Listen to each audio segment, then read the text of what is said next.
Sign it, Daphne. Stop dragging out the inevitable. You look pathetic, holding onto a pen like it's a lifeline.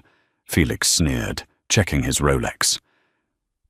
You promised, for better or worse, Daphne whispered, her hand trembling over the settlement papers. That was before I realized worse was your entire personality. I'm upgrading. Hope is waiting in the car, and frankly, she has places to be that don't involve watching you cry over a studio apartment allowance. Sign the papers, take your petty cash, and vanish. The ink on the divorce decree was barely dry when Felix Lawson stood up, smoothing the front of his bespoke Italian suit. He didn't look at Daphne Carter, formerly Lawson, as a person. He looked at her the way one looks at a leased vehicle that had exceeded its mileage limit, with a mix of boredom and relief that the contract was finally terminated. The conference room in the downtown high-rise was cold, smelling of lemon polish and aggressive litigation. You have 30 days to vacate the house, Felix said, sliding his phone into his pocket. Hope wants to start renovations immediately. She finds the current decor depressing, too much beige. It reflects a lack of ambition. Daphne sat frozen. She was 32, but in that moment she felt ancient. 10 years. She had given him 10 years of her life, supporting him while he built Lawson Logistics from a garage startup into a multi-million-dollar shipping empire. She had worked 2 jobs so he wouldn't have to take out loans. She had clipped coupons so he could buy client dinners. I have nowhere to go, Felix, she said, her voice hollow. The settlement. It's barely enough for a deposit in this city. Felix laughed. It was a sharp, barking sound that lacked any genuine humor. That's not my problem, is it? That's the free market, Daphne. You failed to invest in yourself. You stayed a housewife while I became a mogul. You're a depreciating asset. Hope, on the other hand, she's a partner. She's vice president of marketing. She brings value. He walked to the door where Hope Payne was leaning against the frame. Hope was everything Daphne wasn't right now, glowing, sharp-edged, and draped in designer silk that cost more than Daphne's car. Hope didn't even look at Daphne. She was too busy inspecting her manicured nails. Ready, darling? Hope asked, her voice like syrup laced with arsenic. We have that dinner with Gavin Lennox tonight. We need to secure that merger.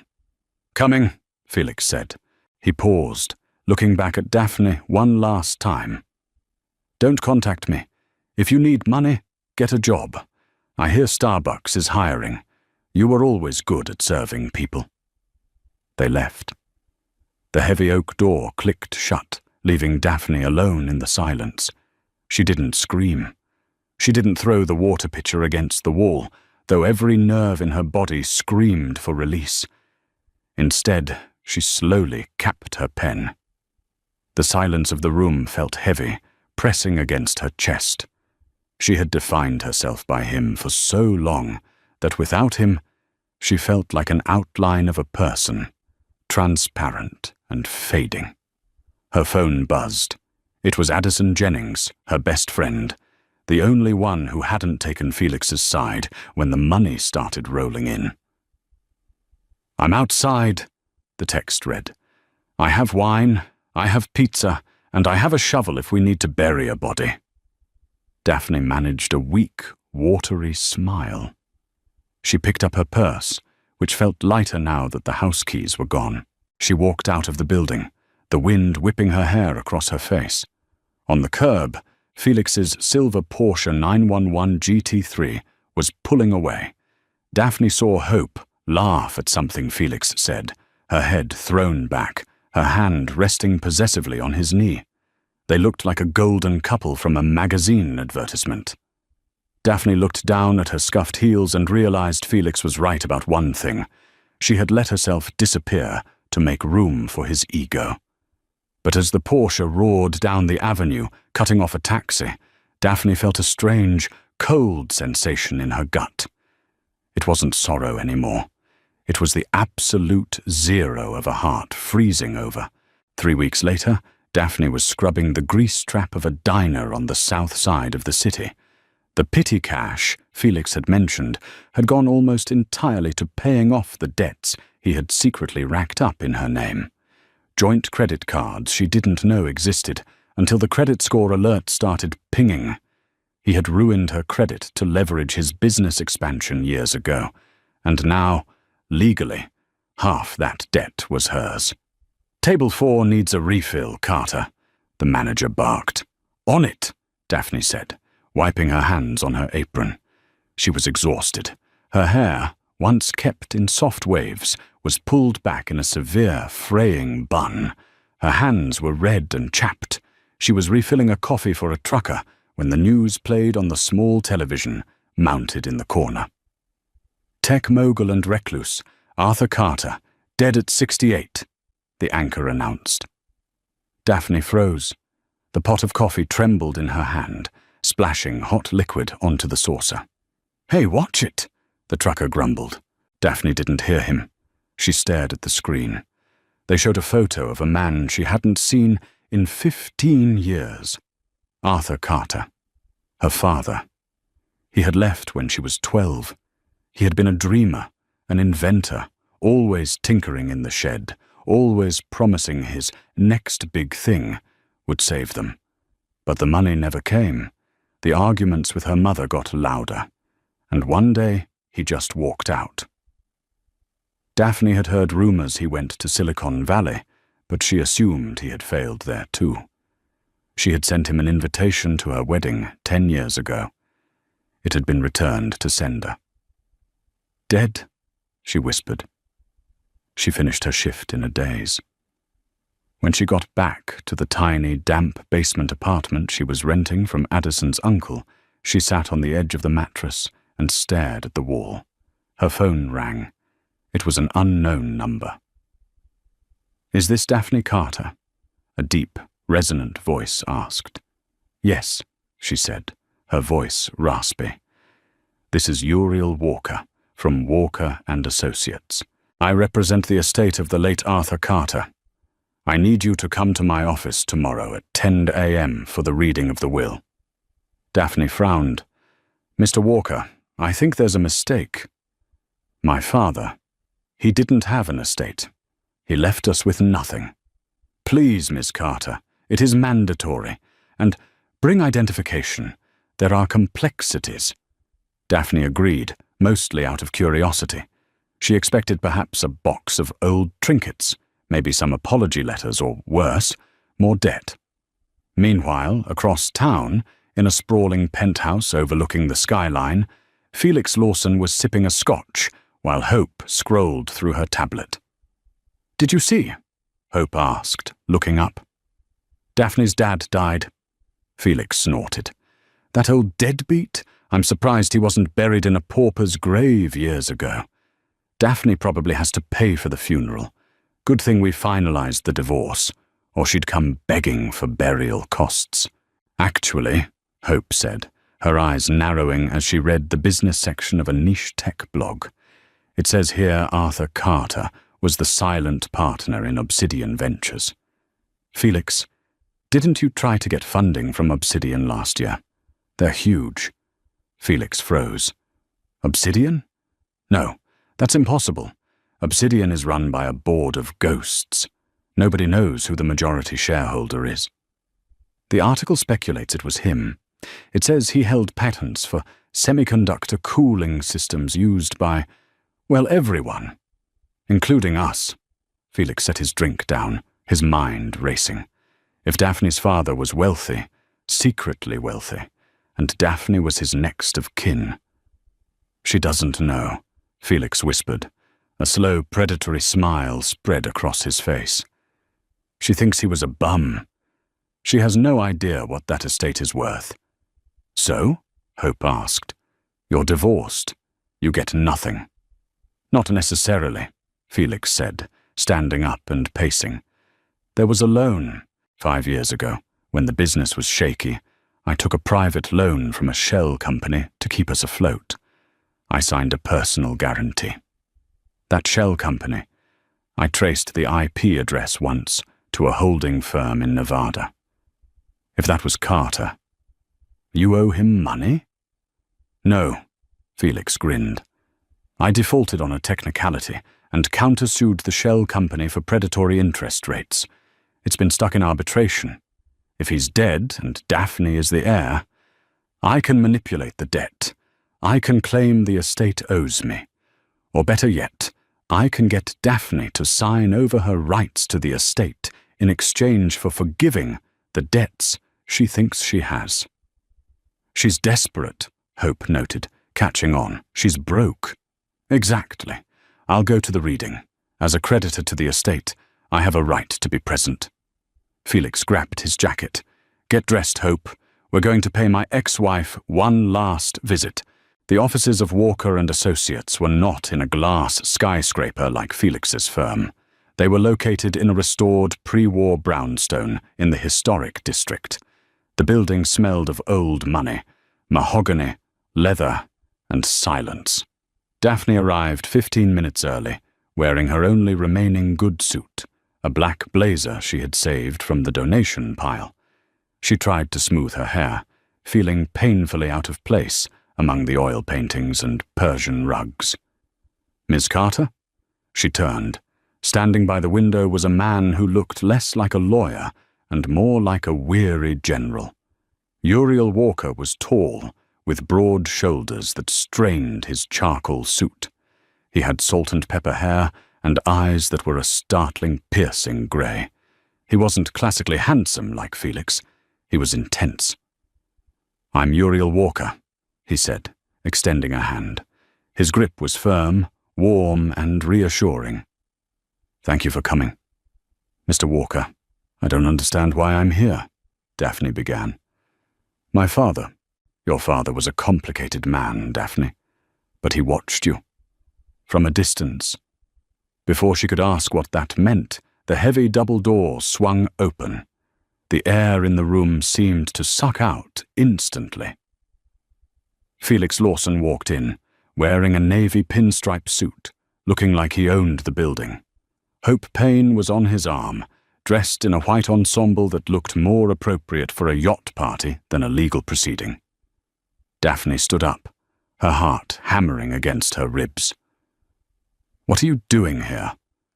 Relax, sweetie, Felix said, breezing past her to sit in one of the leather wingback chairs. I'm here on business. Your father and I had outstanding financial entanglements. As a creditor, I'm an interested party. You knew my father?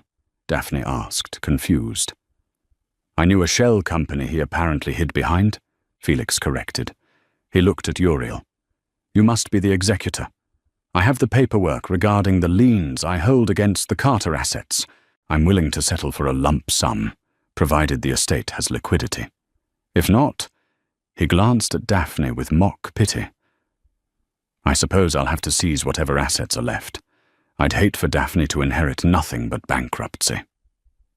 Uriel Walker didn't blink. He walked slowly to his desk, placed a thick folder down, and looked at Felix with an expression of utter calm. Mr. Lawson, Uriel said, his voice a low rumble. You seem to be under the impression that this is a negotiation. Everything is a negotiation, Felix smirked. Daphne, listen to me. The estate is likely underwater. If you sign your executor rights over to me, I'll absorb the debt. I'll even give you $10,000, enough to get you out of that basement. Hope chimed in, checking her nails. Take it, Daphne. It's generous. Felix is being a saint. Daphne looked at Felix. She saw the greed in his eyes. She saw the contempt. Then she looked at Uriel. The lawyer was watching her, waiting. There was a slight nod, almost imperceptible from him. No, Daphne said. Her voice shook, but she stood her ground. I don't want your money, Felix, and I don't want your help. Have it your way, Felix sneered. Prepare to inherit a mountain of debt. Just then, the door opened again. A young woman rushed in, breathless, carrying a motorcycle helmet. It was Kayla Carter, Daphne's estranged younger sister. She looked rough, dyed purple hair, a leather jacket, looking like she'd been crying for days. "I made it," Kayla gasped. She looked at Daphne, then at Felix. "What is he doing here?" "He's leaving," Uriel said calmly. "I'm staying," Felix countered. "Read the will, Walker." Uriel sat down. He opened the folder. The silence in the room was absolute. Even the ticking of the grandfather clock seemed to stop. "Arthur Carter's last will and testament is unusual," Uriel began, his eyes locking onto Felix's. "It is not a distribution of liquid cash. It is a transfer of control." "Control of what?" Hope asked, bored. "A garage full of rusty parts." Uriel turned a page. Arthur Carter was the sole proprietor of Aegis Dynamics and the majority shareholder of Obsidian Ventures. His estate is valued, conservatively, at $4.2 billion. The sound that left Felix's throat was a strangled gasp. Hope dropped her phone. It hit the floor with a loud crack. Daphne grabbed the edge of the desk to steady herself. "Billion?" "However," Uriel continued, his voice hardening as he looked directly at Felix, "there are conditions, strict ones, and there is a specific clause regarding the Judas element." Uriel turned his gaze to Daphne. "Your father knew everything, Daphne. He knew about the cheating, he knew about the divorce, and he knew about the mockery. He spent the last year of his life setting this up." Uriel pulled a small silver flash drive from the envelope and set it on the desk. "Shall we begin?" The room was silent enough to hear the hum of the hard drive spinning as Uriel connected it to the large monitor on the wall. The air conditioner hummed a low, ominous note, vibrating through the mahogany table. The screen flickered to life, static washing over the room before resolving into a clear image. It revealed a man sitting in a high-tech, dimly lit office. Arthur Carter looked frail, the pallor of sickness clinging to his skin like a second suit. Oxygen tubes were hooked into his nose, and a heart monitor beeped rhythmically in the background. Yet, despite the frailty of his body, his eyes were sharp, intelligent, and blazing with a cold, terrifying fire. "Hello, Daphne. Hello, Kayla," the video Arthur said. His voice was raspy, scraped raw by illness, but it held a command that made Daphne sit straighter. "If you are watching this, I am gone. And if my calculations are correct, and they usually are, Felix Lawson is sitting in the room." Arthur leaned closer to the camera lens, his face filling the screen. "Likely wearing a suit that cost more than my first car, checking his watch, and looking for a payout." Felix stiffened in his chair, his face flushing a dull red. "This is ridiculous. He's senile. Can we skip the theatrics and get to the numbers?" "Quiet," Uriel commanded. The word wasn't shouted. It was dropped like a heavy stone, silencing the room instantly. On the screen, Arthur continued. "I didn't leave when you were children, because I didn't love you. I left because I was being hunted by corporate sharks who wanted my algorithms. I had to disappear to keep you safe. But I never looked away. I watched you, Daphne. I watched you struggle. I watched you work 2 jobs. And I watched you marry a man who I knew, within 5 minutes of researching him, was a narcissist with a penchant for cooking books and breaking spirits." Daphne's hand flew to her mouth to stifle a sob. He had known. All this time, when she thought she was screaming into the void, her father had been listening.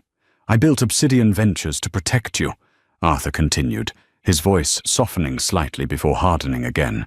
"But I couldn't give it to you while you were still under his thumb. He would have drained it dry. He would have used my life's work to fuel his vanity projects. So I waited. I waited for him to discard you. I knew he would. Men like Felix don't keep things they can't exploit. They upgrade, they leverage, and they liquidate." Arthur chuckled, a dry, rattling sound that ended in a cough. He took a sip of water, his hand trembling. Now, for the business. To my daughter Kayla, I leave the research division of Aegis Dynamics and a trust of $50 million. You always had a rebellious streak, kid. You hated authority. Use this money to break things and build better ones. Kayla sat stunned, clutching her motorcycle helmet so hard her knuckles turned white. $50 million? She whispered, looking at Daphne with wide, tear-filled eyes. He remembered I liked engineering. And to Daphne, Arthur said. The camera seemed to zoom in, focusing intensely on his eldest daughter. I leave the remainder of the estate, the $4 billion in diversified assets, the real estate portfolio, the patent library, and the controlling interest in Obsidian Ventures. The silence in the room was absolute. A pin dropping would have sounded like a gunshot. However, Arthur raised a crooked finger, there is a condition. I call it the Judas Protocol. Clause 4, Section A. Uriel read aloud from the document on his desk, his voice steady and devoid of emotion. The beneficiary, Daphne Carter, must assume the role of CEO of Obsidian Ventures. She cannot sell the company for a period of 5 years. Furthermore, she must personally oversee the portfolio of distressed assets. Distressed assets? Felix scoffed, finding his voice again. He leaned back, crossing his arms. Junk bonds? Bad loans? Worthless. He's leaving you a garbage dump, Daphne. Not all of them, Arthur said from the screen, a smirk twisting his lips as if he had heard Felix's interruption. You see, Felix, when your logistics company started failing 3 years ago, right around the time you bought that yacht you couldn't afford, you took a loan from a shadow lender called Vantablack Holdings. Felix went still. The arrogance evaporated, replaced by a dawn of horror. You signed a personal guarantee, Arthur recounted with relish. You were so desperate to keep up appearances, to keep the stock price inflated, that you put up everything. Your intellectual property, your fleet, your personal real estate, even the penthouse you're currently sleeping in. Felix went pale. The blood drained from his face so fast, he looked like wax. Vantablack, that's a shell company. It's anonymous. My shell company, Arthur whispered. I bought your debt, Felix. I own your loans. I own your trucks. I own the chair you're sitting in. And now, Daphne owns them. The revelation hit the room like a physical blow. Hope Payne shifted away from Felix, inching her chair to the right. Her eyes darted between the screen and Daphne, the mental calculator behind her gaze working overtime. The condition of Daphne's inheritance, Arthur continued, is that she must decide the fate of Lawson Logistics. She has 1 year. She can choose to forgive the debt, effectively handing you a clean slate, a gift you do not deserve, or she can call it in. Immediate repayment, full liquidation, bankruptcy. You can't do that, Felix jumped up, slamming his hands on the table, rattling the water pitcher. That's a conflict of interest. It's malicious. It's entrapment. It's business, Uriel said calmly, not even blinking. You signed the contract, Mr. Lawson. You defaulted on the interest payment 6 months ago. Arthur didn't foreclose then because he was waiting for this moment. The debt is now callable on demand. Today, tomorrow, whenever Miss Carter chooses. Arthur's image began to fade, the light in the video dimming. The ball is in your court, Daphne. You spent 10 years serving a man who thought you were nothing. Now, you hold his life in your hands. Don't disappoint me. The screen went black. For a long moment, no one moved. Then, Felix turned to Daphne. His charm switched on like a desperate, flickering light bulb. He rounded the table, ignoring the security guards who stepped forward. Daphne, listen, he said, his voice dropping to that intimate, persuasive tone he used to use when he wanted her to sign a loan co-application. Your father was insane. He was a bitter, dying old man. He didn't understand the market. We can work this out. I can run Obsidian for you. You don't know how to handle $1 billion portfolio. You'll crash it in a week. The sharks will eat you alive. He reached for her hand, but she pulled it back as if he were burning hot.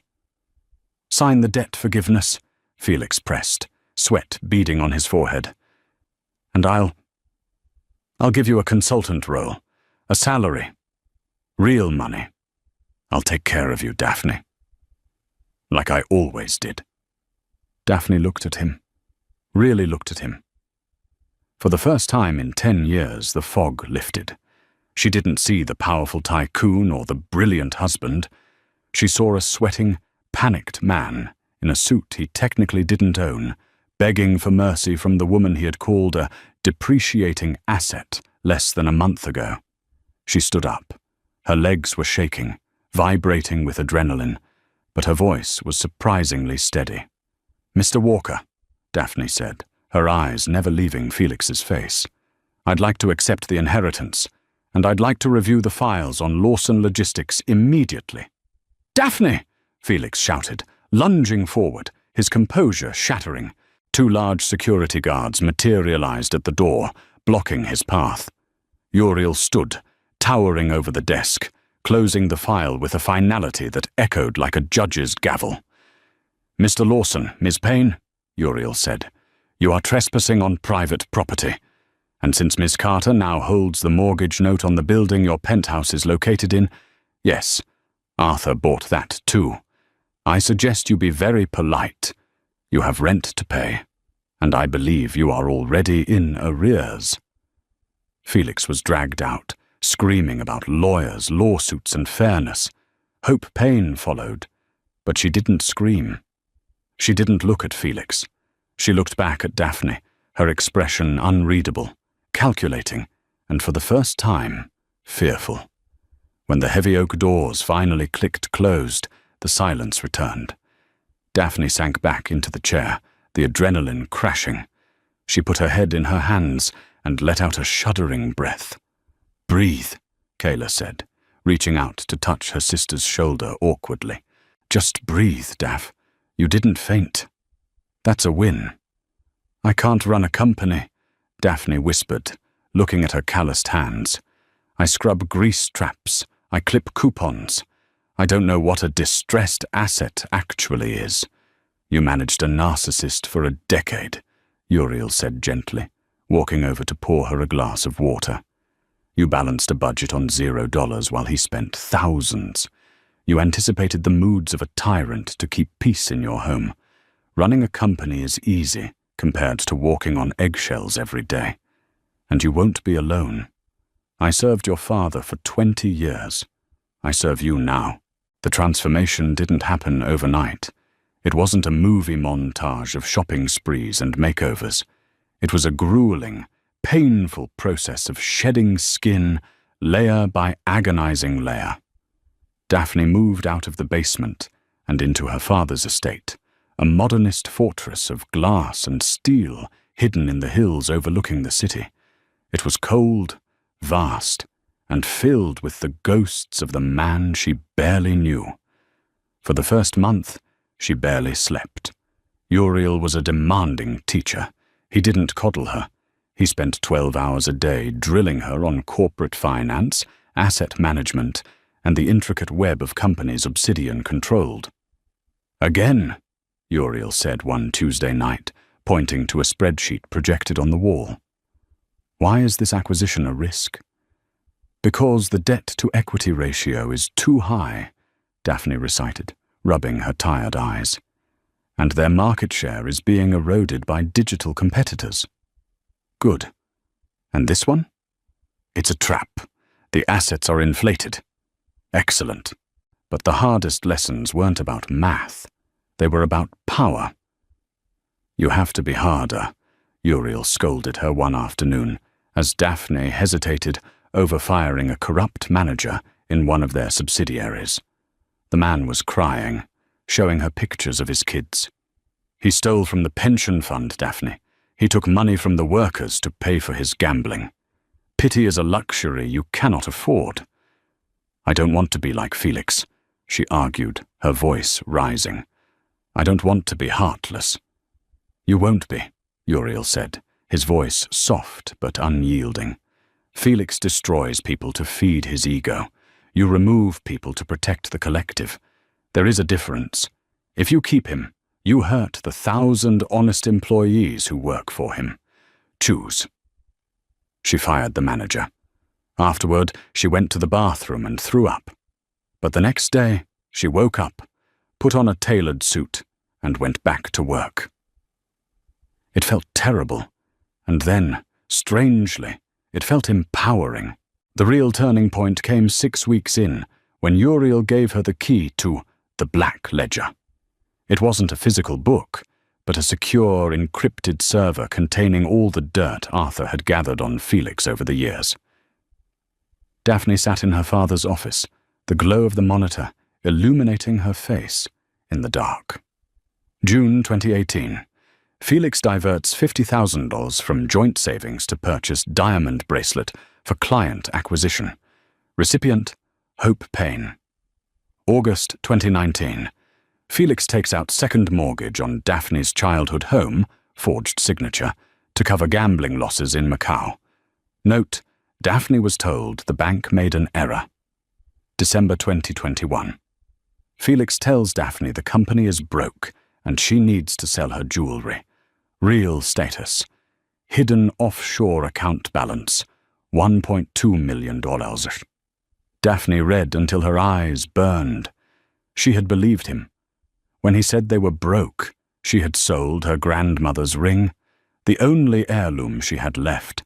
She had cried, giving it to the pawnbroker. Felix had held her, told her she was brave, and then likely gone to a steak dinner with Hope, using the money she had just sacrificed. He hadn't just cheated on her physically. He had systematically dismantled her financial security, her history, and her reality to build a golden parachute for himself. He had stolen her past to pay for his future. He's not just a cheater, Daphne whispered to the empty room, her voice trembling with a rage she had never allowed herself to feel. He's a thief. He stole 10 years of my life. The intercom buzzed, startling her. Ms. Carter, there is a Mr. Gavin Lennox on line 1.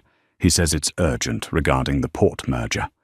Daphne stared at the screen for a second longer, then closed the file. She straightened her spine, wiping a tear from her cheek. Gavin Lennox, the billionaire industrialist Felix, was desperate to impress, the key to Felix's salvation. Put him through, she said, her voice ice-cold. Meanwhile, at the Lawson Logistics headquarters, the atmosphere was toxic. Felix was hemorrhaging money. The news of the hostile takeover of his debt hadn't gone public yet, but the rumor mill was churning.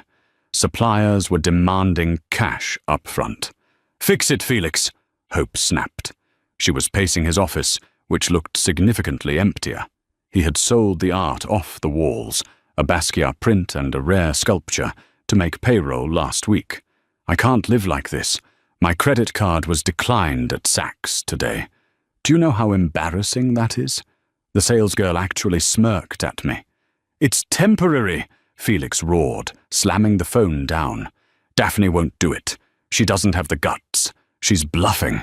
She's trying to scare me into a settlement. She's not the one scaring me, Hope said quietly, leaning against the window. It's the silence. She hasn't answered your calls. She hasn't sued. She hasn't screamed. She's just waiting. It's like watching a tsunami pull the water back from the shore. I have a plan, Felix said, his eyes wild and bloodshot. He hadn't slept in days. The annual Tech Innovators Gala is next week. Everyone will be there. Gavin Lennox is receiving the Man of the Year award. I'm going to corner him. Once I secure the merger with Lennox Industries, I'll have enough capital to pay off the debt to Obsidian in one lump sum. I'll be free of her. Lennox won't talk to you, Hope said, shaking her head. You're radioactive, Felix. Everyone knows you're leveraged to the hilt. He will. Felix smoothed his hair, a manic grin spreading across his face. Because I have dirt on his competitor. I play dirty, Hope. You know that. It's how I got you. It's how I built this company. Hope looked at him with a mixture of disgust and dawning realization. Is that supposed to be a compliment? Just get a dress, Felix muttered, turning back to his computer, dismissing her. A cheap one. Oh, we're on a budget. No more Dior. Hope walked out of the office, the door clicking shut behind her. She went into the bathroom, locked the door, and pulled out her phone. Her thumb hovered over a number she had saved from the business card Uriel Walker had given everyone at the will reading. She didn't call. Not yet. But she didn't delete the number either. She looked at herself in the mirror, the stress lines appearing around her eyes, and realized she was looking at the new Daphne, and she refused to be the next depreciating asset. The annual Tech Innovators Gala was a spectacle of excess. The ballroom of the Grand Meridian was transformed into a glittering cavern of gold and crystal. Champagne fountains flowed with vintage Dom Perignon. Ice sculptures of circuit boards melted slowly under the lights, and the hum of billions of dollars in net worth filled the air. Felix Lawson arrived wearing a tuxedo that was 3 years old. It was slightly tight around the waist, a subtle sign of his stress eating, and lacked the crisp newness of the suits around him. Hope wore a black dress that was elegant but simple, bought off the rack, a stark contrast to the custom couture worn by the wives and partners of the other tycoons. Felix was sweating. He scanned the room, his eyes darting frantically. He ignored the pitying looks from former associates, the way groups of men would stop talking as he approached and pivot away. "Showtime," Felix muttered, wiping his palms on his trousers. He grabbed 2 glasses of champagne and made a beeline for the center of the room. "Gavin, my good friend," Felix boomed, forcing a smile that looked like a grimace. Gavin Lennox, a silver-haired titan of industry, known for his integrity and ruthless efficiency, turned slowly. He was surrounded by a circle of admirers, but they parted as Felix approached, not out of respect, but out of awkwardness. "Felix," Gavin said, his tone neutral. "I didn't think you'd have the time to attend. Aren't you busy restructuring?" "Minor hiccups," Felix waved a hand dismissively, stepping too close. "Actually, I wanted to discuss the port expansion. I have some new projections that will blow your mind. Returns of 20% within Q1. I can undercut the competition by 15%. "I'm afraid that's off the table, Felix," Gavin said coldly, taking a sip of his drink. "We've found a new logistics partner, one with more stability and transparency." "Who?" Felix demanded, his voice rising, cracking slightly. "Who could possibly handle your volume? I'm the best in the city. Everyone else is a dinosaur." "That would be Obsidian Ventures," a cool, melodic voice said from the top of the grand staircase. Felix spun around. The entire room went silent. Daphne Carter stood at the top of the velvet-carpeted stairs leading into the ballroom. She was unrecognizable. The fraying bun and oversized sweaters were gone. In their place stood a woman who looked like she had been forged in fire. She wore a deep emerald gown that looked like liquid metal, structured at the shoulders and flowing like water to the floor. It was aggressive, expensive, and stunning. Her hair was cut into a sleek, sharp bob that accentuated her jawline. She wore no jewelry except for a simple diamond pin on her lapel, the Obsidian logo. Uriel stood a step behind her, ever the loyal guard dog, looking imposing in a tuxedo. "Daphne," Felix whispered, the name falling from his lips like a prayer. "Hello, Felix," Daphne said, descending the stairs. Every step was measured, graceful. She didn't look down. She looked straight at him. "I believe you know my new partner, Mr. Lennox." "You?" Felix sputtered, laughing nervously, looking around for support that wasn't there. "You're partnering with Lennox. You don't know the first thing about shipping lanes. You think this is a game? You're going to ruin him." Daphne reached the bottom of the stairs and stopped a few feet from him. The crowd formed a circle, sensing blood in the water.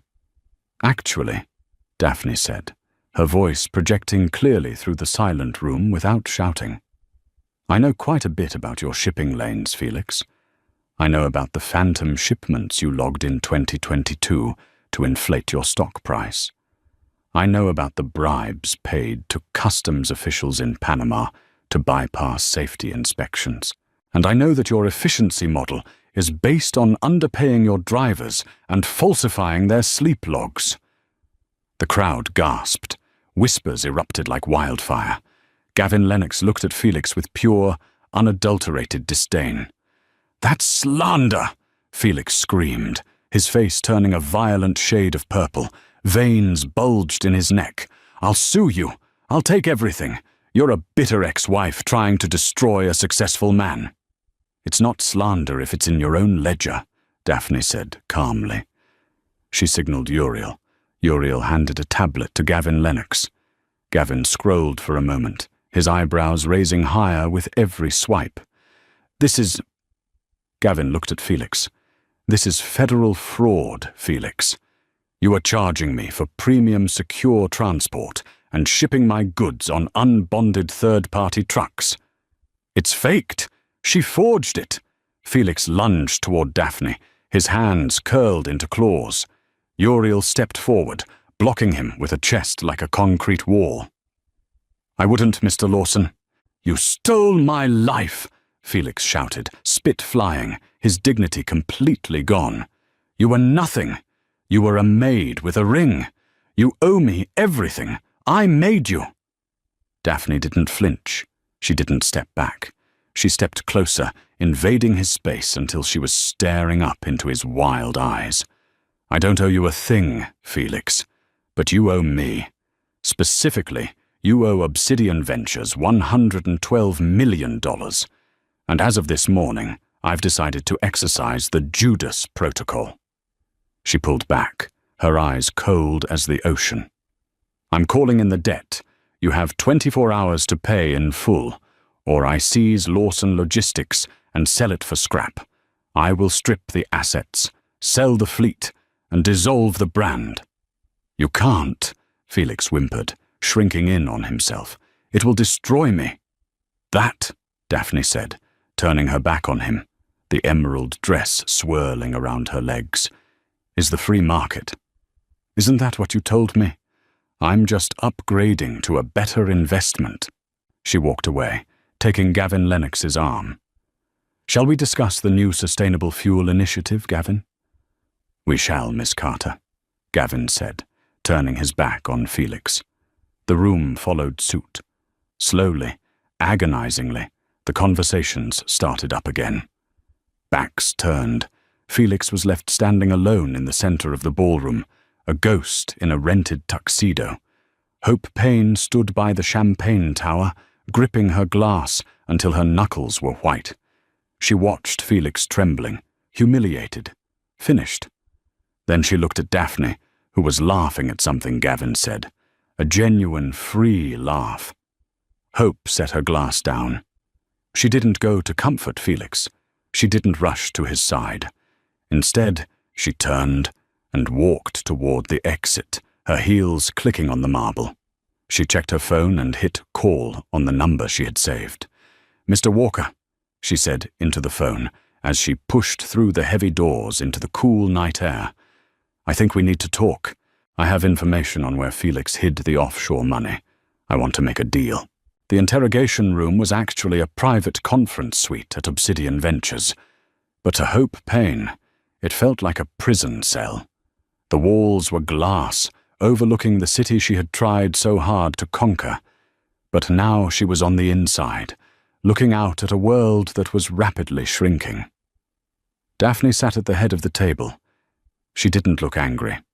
She looked tired. Beside her, Uriel Walker was arranging a series of digital recorders. "You said you have information," Daphne said, her voice devoid of the warmth Hope used to exploit. "Talk." Hope took a shaky breath. She wasn't wearing designer silk today. She was in jeans and a sweater, clutching a battered laptop bag. "I want a deal. I want immunity from the civil suits Obsidian is filing against Felix. And I want a one-way ticket to London. I have a job offer there. I want to disappear." "We aren't the FBI, Miss Payne," Uriel rumbled. "We can't grant immunity." "But you can choose who you sue," Hope countered, her eyes hard. "Felix told me to sign things. He made me a signatory on the shell accounts in the Cayman Islands. If you sue him, I go down with him. Unless you drop me from the docket." Daphne leaned forward. "Why should I let you walk away? You were there, Hope. You laughed when he kicked me out." "I did," Hope admitted. She didn't apologize. She knew it wouldn't land. "I'm a survivor, Daphne, just like you're becoming. Felix is a sinking ship. I'm not drowning for a man who would use me as a human shield." She slid a USB drive across the table. "It's not just offshore accounts," Hope whispered. "It's the cargo manifests. Felix wasn't just cooking the books on profits. He was smuggling." Daphne's eyes widened. "Smuggling? High-end electronics to embargoed regions," Hope explained. "He was using Lawson Logistics to move dual-use technology. He falsified the end-user certificates. That's federal, Daphne. That's treason adjacent. If you have this, you don't just bankrupt him. You bury him." Daphne looked at the drive. It was a small piece of plastic, but it held the weight of a nuclear bomb. "He promised me the world," Hope said, her voice cracking for the first time. "But last night, after the gala, he tried to transfer the remaining funds from our joint account to a crypto wallet only he controls. He was going to run and leave me to face the feds alone. That's why I'm here." Daphne picked up the drive. She looked at Uriel, who gave a grim nod. "Get her a flight," Daphne said quietly. "But Hope?" Hope paused at the door. "Don't ever come back," Daphne said. "Next time I won't be looking for justice. I'll be looking for revenge." Hope nodded, a ghost of respect in her eyes, and walked out. Daphne plugged in the drive.